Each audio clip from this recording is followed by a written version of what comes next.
Hello guys, welcome to all of you. So हम अपना नया एरा शुरू करने वाले हैं क्वाड्रेटिक इक्वेशन का, और इसके बारे में जानेंगे। और जेई मेंस में हमेशा एक क्वेश्चंस देखने को मिल जाता है क्वाड्रेटिक इक्वेशन से, और एडवांस से क्वाड्रेटिक और कॉम्प्लेक्स का मतलब एक एक क्वेश्चन आ जाता है, पक्का नहीं कह सकते।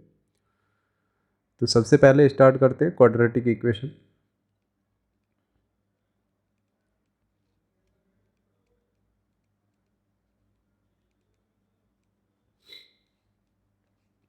जैसे अभी तक हमने 10th तक क्वाड्रेटिक इक्वेशन के बारे में थोड़ा बहुत नॉलेज ले रखा है कि क्वाड्रेटिक इक्वेशन होती क्या है, इसके रूट्स वगैरह कैसे फाइंड करते हैं, एंड रूट्स एंड कोफिशिएंट के जो बीच का रिलेशन होता है वो हमने पढ़ रखा है अप टू 10th। और उसके अलावा हमने थोड़ा बहुत नेचर ऑफ रूट्स के बारे में भी जाना है। तो एक बार हम लोग रिवाइज कर लेते हैं 10th को कि अभी तक हमने करके क्या क्या रखा है। तो सबसे पहले अगर हम लोग क्वाड्रेटिक इक्वेशन की बात करें तो क्वाड्रेटिक इक्वेशन में यहाँ पे एक टर्म यूज़ हुई है क्वाड्रेटिक, और दूसरी यूज़ हुई है इक्वेशन। अब देखो, क्वाड्रेटिक का मतलब तो भाई कोई भी पॉलिनोमियल जिसकी पावर 2 है ना, मतलब 2, क्वाड्रेटिक का मतलब 2 है ना। और इक्वेशन का मतलब क्या होता है? इक्वेशन का मतलब कोई भी एक्सप्रेशन आपका इक्वल टू समथिंग लिख दिया जाए तो उसको हम लोग जनरली इक्वेशन बोलते हैं। मतलब जैसे इक्वल टू 0 लिख लिया, जैसे इक्वल टू 2 लिख लिया, तो जो ये एक्सप्रेशन है इज इक्वल टू 2 लिख लिया, इज इक्वल टू 0 लिख लिया, अब ये फिर एक्सप्रेशन ना रह के ये हमारा बन जाता है इक्वेशन। और क्वाड्रेटिक का मतलब 2 है ना। तो जैसे हम लोगों के बारे में पता है कि हम लोगों को थोड़ा सा भी पॉलिनोमियल के बारे में आइडिया होगा 10th में। आई होप कि आप लोगों ने अच्छे से कर रखा होगा। देखो, पॉलिनोमियल का मतलब क्या है? कोई भी एक्सप्रेशन आपका इस फॉर्म में हो, जैसे a0 x to the power n plus a1 x to the power n-1 से लेके an तक, है ना। तो कोई भी आपका एक्सप्रेशन अगर इस फॉर्म में दे रखा है तो उसको हम लोग जनरली बोलते हैं पॉलिनोमियल। तो ये हमारा जनरली कहलाता है पॉलिनोमियल। फिर हम लोगों ने देखा था कि पॉलिनोमियल की जो मतलब फॉर्म्स होती है या फिर टाइप्स होते हैं वो कितने होते हैं। तो सबसे पहले हम लोगों ने देखा था कि लीनियर पॉलिनोमियल, फिर उसके बाद में हमने देखा था क्वाड्रेटिक पॉलिनोमियल, फिर उसके बाद में हमने देखा था क्यूबिक पॉलिनोमियल, है ना। ये 10th तक की बात है। फिर बाई क्वाड्रेटिक हो गया। ऐसे करके हम लोगों ने पॉलिनोमियल के बारे में बात करी थी। लीनियर मतलब पावर 1, क्वाड्रेटिक मतलब पावर 2, है ना। जैसे यहाँ पे ये क्वाड्रेटिक है तो इसका मतलब है कि पावर 2, है ना, वेरिएबल की पावर 2, है ना। और इक्वेशन का सिंपल सा मतलब हमने समझा दिया कि कोई भी एक्सप्रेशन अगर आपका इक्वल टू समथिंग मतलब नंबर असाइन कर दिया जाए उस एक्सप्रेशन को, तो वो फिर एक्सप्रेशन ना लेके इक्वेशन बनता है। तो लीनियर का मतलब पावर 1। अब अगर पॉलिनोमियल लगा लिया है तो आपको पता है कि इस टाइप का एक्सप्रेशन आएगा। ये जो एक्सप्रेशन है, इस टाइप के एक्सप्रेशन को ही तो हम लोग पॉलिनोमियल बोलते हैं। और यहाँ पे लीनियर का मतलब पावर 1, इसका मतलब है कि x की पावर 1 मतलब ax प्लस b जो होता है वो हमारा लीनियर पॉलिनोमियल कहलाता है। और वैसे ही क्वाड्रेटिक पॉलिनोमियल की बात करें तो क्वाड्रेटिक पॉलिनोमियल का मतलब पावर 2, जैसे ax square plus B X plus C, है ना। तो ये हमारा एक क्वाड्रेटिक पॉलिनोमियल कहलाएगा। और वैसे ही क्यूबिक की अगर हम लोग बात करें तो पावर 3, बोले तो ax cube plus B X square plus C X plus D. और वैसे ही बाई क्वाड्रेटिक की बात करें तो पावर 4, है ना। तो हम लोगों ने ये क्वाड्रेटिक पॉलिनोमियल के बारे में पढ़ रखा है।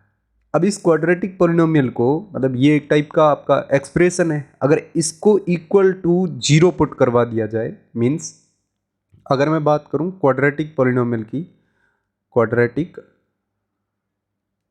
पॉलिनोमियल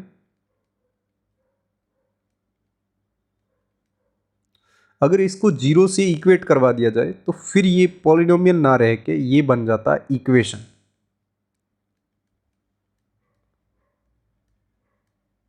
अब यहाँ पे क्वाड्रेटिक पॉलिनोमियल से फिर ये बन जाएगा क्वाड्रेटिक इक्वेशन। तो क्वाड्रेटिक इक्वेशन का सिंपल सा मतलब क्या हुआ कि आप लोग भाई कोई भी एक क्वाड्रेटिक पॉलिनोमियल उठा लो, उसको इक्वल टू 0 पुट करवा लो, तो वो हमारा एक पॉलिनोमियल ना रह के क्वाड्रेटिक इक्वेशन बन जाता है।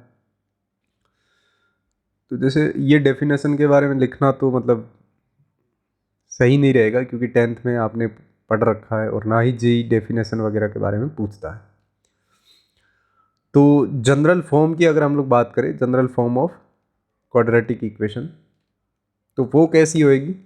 10th में हम लोगों ने पढ़ रखा है कि A X square plus B X plus C is equal to 0 put करवा दिया जाए, तो ये हमारी एक जनरल फॉर्म होती है क्वाड्रेटिक इक्वेशन की, जहाँ पे ए बी सी के बारे में हम लोग कमेंट करते हैं कि ये एक रियल नंबर होते हैं, A B C belongs to real number. तो ये तो हमारी क्वाड्रेटिक इक्वेशन कहलाती है ना। फिर इस इक्वेशन में हम लोग वैल्यूज ऑफ एक्स फाइंड करते हैं, जिनको हम लोग बोलते हैं रूट्स, है ना। और हम लोगों को देखो यहाँ पे 3-4 टर्म्स होती है, जैसे एक होता है सॉल्यूशन, फिर होता है रूट्स, एंड देन आता है जीरोज। तो सबसे पहले हम लोग जीरोज से स्टार्ट करते हैं। तो देखो भाई, जीरो और रूट्स का मतलब तो सेम ही होता है ना। जीरोज और रूट्स का मतलब सेम ही होता है कि भाई एक्स की वो वैल्यू डालो जिसके लिए एक्सप्रेशन जो है वो जीरो बन जाए, यही तो मतलब होता है सिंपल सा जीरोज का। अब ये जीरोज वर्ड यूज किया जाता है ओनली फॉर पॉलिनोमियल। जब हम लोग पॉलिनोमियल में डील कर रहे हो और पॉलिनोमियल्स के हम लोग रूट्स निकाल रहे हो, तो उस केस में हम लोग उसको रूट्स नहीं बोलेंगे, हम उसको बोलेंगे जीरोस, है ना। जैसे अगर हमारे पास में ये पॉलिनोमियल है x square plus 2x plus 1, है ना, ये एक पॉलिनोमियल है जिसको हम लोग पी एक्स बोल सकते हैं। अब अगर इसमें हम लोग x की वो वैल्यूज निकाल रहे हो जिसके लिए ये पूरा जीरो बन जाए, तो उनको हम लोग क्या बोलेंगे? Zeros. Zeros word is use for polynomial, है ना। तो पॉलिनोमियल में जब भी हम लोग डील कर रहे हो, तो उस पॉलिनोमियल के रूट्स को हम लोग जीरोस बोलते हैं। और वैसे ही अगर हम लोग इक्वेशन में डील कर रहे हो, अगर हम लोग इक्वेशन में डील कर रहे हो, तो इक्वेशन के रूट्स को हम लोग रूट्स बोलेंगे। अब अगर पॉलिनोमियल आ गया तो जीरोस बोला जाएगा, और अगर इक्वेशन आ गया तो एक्स की वैल्यूज को रूट्स बोला जाएगा। और वैसे ही आता है सॉल्यूशन। सॉल्यूशन का मतलब भाई एक्स की वैल्यूज या फिर रूट्स आप बोल सकते हो। पर सॉल्यूशन और रूट्स में डिफरेंस सिर्फ इतना होता है कि जैसे अगर हम लोग यहाँ पे बात करें, इसको हम लोग क्वाड्रेटिक इक्वेशन बना दे, जैसे x square plus 2x plus 1 is equal to 0, तो यहां से हमें x की वैल्यूज 2 मिलेगी, क्योंकि यहां पे पावर कितनी? हाईएस्ट 2, तो हमें x की मैक्सिमम वैल्यू कितनी मिलेगी? 2। बट हमें यहां से पता है कि सिर्फ एक ही वैल्यू मिल रही है हमें, है ना। तो इस केस में हम लोग उसको वापस रिपीट करवा देते हैं, है ना। मतलब -1 एक्स की 2 वैल्यूज मिली, -1 है ना। तो इस केस में जो इस इक्वेशन के रूट्स होंगे वो होंगे -1 एंड -1। और अगर मैं सॉल्यूशन की बात करूं तो सॉल्यूशन होगा सिर्फ -1। तो यहां से हम लोग ये बोल सकते हैं कि भाई रूट्स जो होते हैं वो रिपीट कर सकते हैं, बट जो सॉल्यूशन होते हैं वो कांट रिपीटेड होते हैं। सॉल्यूशन कभी भी रिपीट नहीं कर सकते, बट रूट्स जो होते हैं वो रिपीट कर सकते हैं। अब ये केस बनता है अगर आपने नेचर ऑफ रूट्स अच्छे से कर रखा है 10th में, तो जब भी d इज इक्वल टू 0 आता है क्वाड्रेटिक इक्वेशन का, तो उस केस में हमारे रूट्स जो होते हैं वो रिपीटेड होते हैं, बट जो सॉल्यूशन मिलेगा वो सिर्फ हमें 1 मिलेगा, है ना। तो अगर मैं रूट्स की बात करूं, तो रूट्स का मतलब क्या होता है कि जितनी आपकी इक्वेशन में x की जितनी डिग्री है ना, उतने आपको रूट्स मिलेंगे, है ना। लेट सपोज कि यहाँ पे x की पावर 3 है ना, और +1 इज इक्वल टू 0 है ना। तो यहाँ से x की हाईएस्ट पावर कितनी है? 3, है ना। इसको बोला जाता है डिग्री। तो जितनी x की हाईएस्ट पावर होगी, जितनी वेरिएबल की हाईएस्ट पावर होगी, उसके इक्वल हमें मिलेंगे रूट्स। ये फंडा आई होप कि क्लियर हो रहा होगा। देखो भाई, जितनी भी x की जो डिग्री होती है उसके मतलब उतने ही नंबर ऑफ हमें रूट्स मिलते हैं। तो हम लोग ऐसा बोल सकते हैं कि number of roots, maximum number of roots, number of roots is equal to degree of equation या फिर डिग्री ऑफ पॉलिनोमियल, है ना। अगर हम लोग पॉलिनोमियल में डील कर रहे होते तो जीरोज को बोलते, तो maximum number of zeros is equal to degree of polynomial, यहाँ पे डिग्री ऑफ इक्वेशन आ जाएगा। अच्छा, ये तो हो गई रूट्स की बात। अब let's talk about the solution. Solution के बारे में हमने ये बोला कि कांट रिपीट, मतलब ये रिपीट नहीं कर सकते। तो इसका मतलब अगर ये रिपीट नहीं कर सकते, जैसे यहाँ पे x square plus 2x plus 1 is equal to 0, यहाँ पे इक्वेशन ली तो इसके रूट्स आए -1, -1, बट इसका सॉल्यूशन सिर्फ आया -1। तो हम लोग ऐसा बोल सकते हैं ना कि सॉल्यूशन जो होते हैं ना, number of solution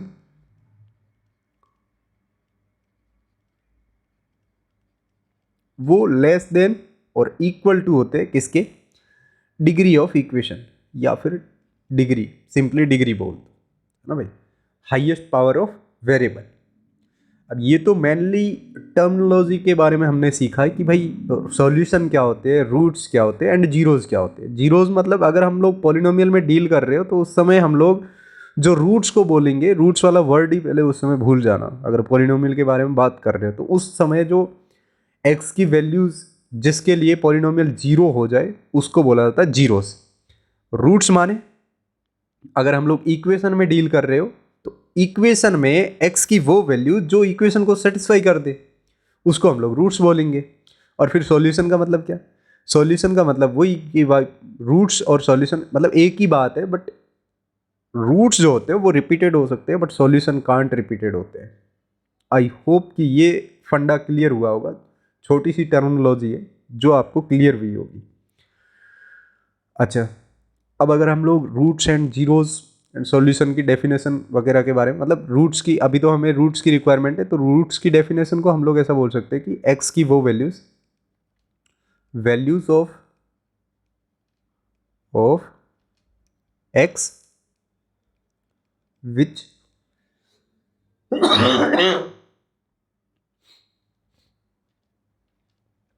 satisfy the equation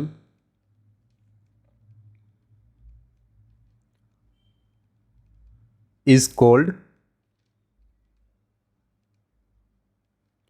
roots।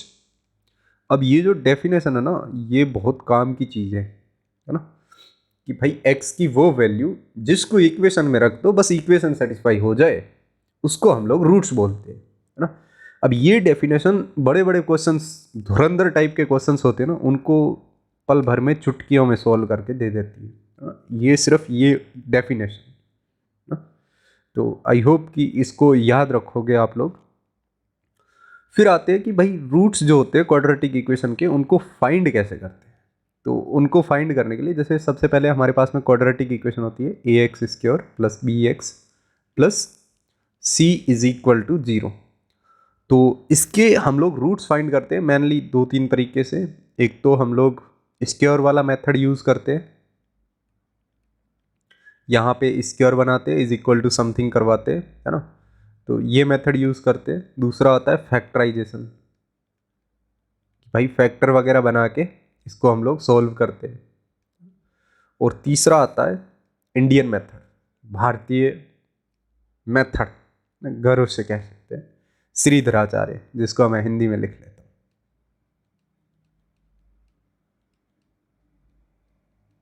Shridharacharya जो मेथड होता है उससे हम लोग इसके रूट्स भी फाइंड करते हैं। अब ये स्क्योर और ये ऑलमोस्ट सेम ही मेथड है श्रीधराचार्य, बट ये फैक्टराइजेशन मेथड अगर आपको, आपके दिमाग बहुत ज़्यादा चलता है और आप फैक्टर धड़ाम धड़ाम बना देते हो, तो उस केस में आप लोग ये वाला मेथड यूज़ करते हो, है ना। और कभी ऐसा होता है कि हम लोग फैक्टर नहीं बना पाते, तो उस केस में हम लोग फिर श्रीधराचार्य मेथड जो है वो यूज़ करते हैं। ये आपने 10th में पढ़ रखे होंगे। तो श्रीधराचार्य मेथड में क्या बोला जाता है कि भाई जो भी ये क्वाड्रेटिक इक्वेशन होती है, इसमें x की वैल्यू जो होती है वो इक्वल टू हो जाती है, x इज इक्वल टू हो जाता है -b plus minus square root of b² -4ac upon 2a। अब यहाँ पे अगर हम लोग कंपैरिजन करके a b c की वैल्यू यहाँ पे निकाल ले, है ना, ए बी सी की वैल्यू अगर हम लोग यहाँ पे निकाल पाए, फिर उन वैल्यूज़ को अगर हम लोग इस फॉर्मूले में पुट करेंगे, तो अगर एक बार प्लस में खोला तो हमें एक रूट मिलेगा, एक बार माइनस में खोला तो फिर हमें दूसरा रूट मिलेगा। ऐसे करके हमें 2 नंबर ऑफ रूट्स मिलेंगे, क्योंकि ये क्वाड्रेटिक इक्वेशन है इसलिए 2 रूट्स मिलेंगे। आई होप कि ये फंडा क्लियर हुआ होगा। और दूसरी बात, अगर इसको क्वाड्रेटिक इक्वेशन बने रहना है तो उसके लिए ए को कभी भी जीरो नहीं होना पड़ेगा। अगर ए जीरो हो गया तो फिर उस केस में तो ये लीनियर बन जाएगी। और दूसरी बात, यहाँ पे ए बी एंड सी जो होते हैं वो हमारे रियल नंबर होते हैं। मतलब रियल नंबर कोई भी आप लोग ए बी सी उठा लो, उसको मन चाही वैल्यू को इसमें रख लो, तो फिर हम लोग जो ये एक्स की वैल्यूज़ फाइंड करेंगे ना, तो वो हमें मिल जाएगी। आई होप कि ये फंडा क्लियर हुआ होगा। तो जैसे अभी तो हमने मतलब रूट्स वगैरह फाइंड करने सीखे हैं, तो एक दो छोटे छोटे क्वेश्चंस कर लेते हैं। जैसे x square minus 2√3x plus 3 is equal to 0, इसके अगर हम लोग रूट्स फाइंड करें, मतलब क्वेश्चन ये है कि find the roots of this quadratic equation. पहली ये क्वाड्रेटिक इक्वेशन, दूसरी मैं यहाँ पे लिख लेता हूँ एक्स स्क्वायर